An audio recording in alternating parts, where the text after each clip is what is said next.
GPG is an excellent technology for encrypting and decrypting stuff. Simple stuff like text and more complicated stuff like some digital things, maybe PDFs, whatever. I first came across GPG when I was working on a job which required me to encrypt a whole lot of a special kind of file and send it across the wire to be decrypted at the other end, and it was a very effective tool to doing that.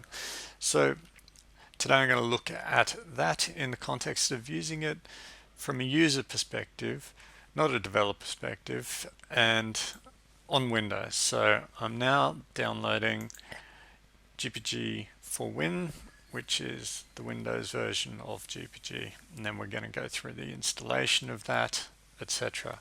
Now, while it's downloading, you can see here there's this link here, check integrity of the installer. This is always a good idea. It's to guard against downloading an installer which has been tampered with. So there's a number of ways where you can verify the hash of an executable, and I'll go with a very simple one that's just built into PowerShell, which I'll show you in a moment.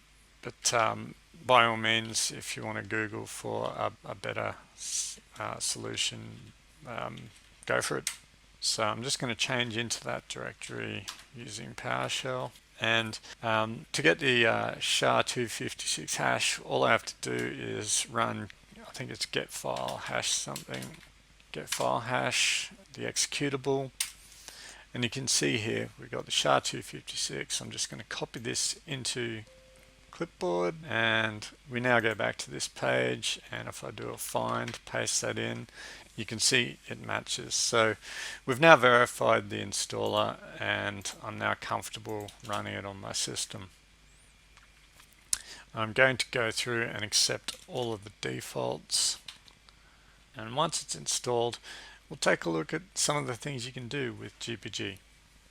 Okay, GPG works on an asymmetric algorithm which requires a private public key pair. So that's the first thing we're going to create, new key pair.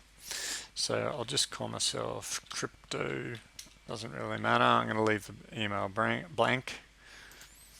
It's doing its own entropy thing in the background there. So once it's done, it's a very good idea to create a backup. I'm going to chuck mine in this directory, and what I'm backing up here basically is the secret key. So if I lose my key, or if my computer blows up and I've taken that secret backup and put it on a USB stick or something like that, then I can import the key using this feature here again, and I'll have that private key once again.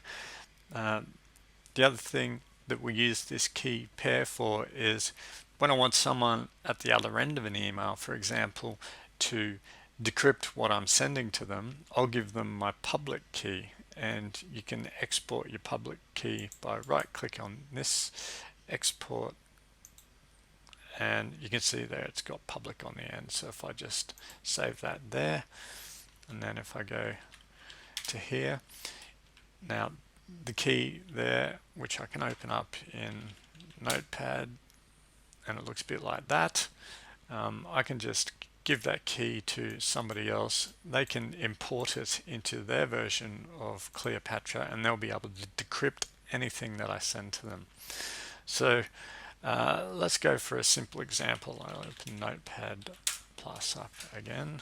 Let's just go and get a whole bunch of text from the internet, because that's where there's lots of text. So I'll just go for a news story. That would have been in my so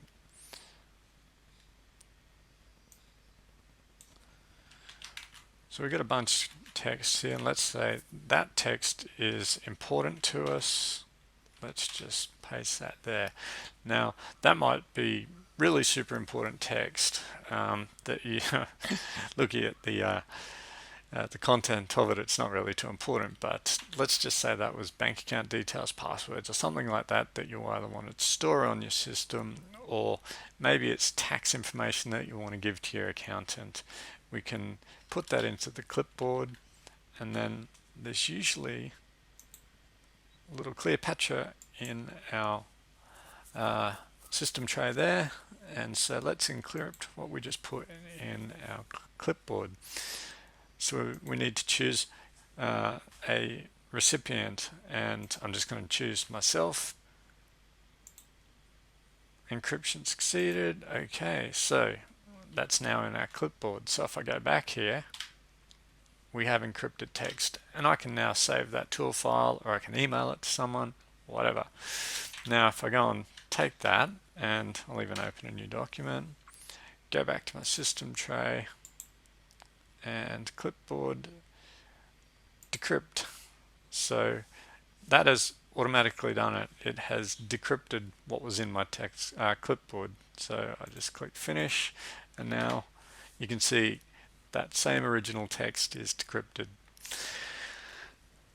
You may want to use the notepad in Kleopatra. So if you don't want to use Notepad Plus or Notepad or whatever it might be, you can just put that in there, sign or encrypt, and voila, you've got your encrypted text, and that has signed it with me as the person encrypting it, and I've encrypted it for me.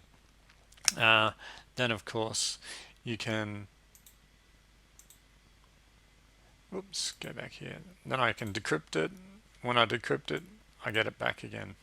So that's just a simple example of how to go about using Kleopatra to encrypt and decrypt some text.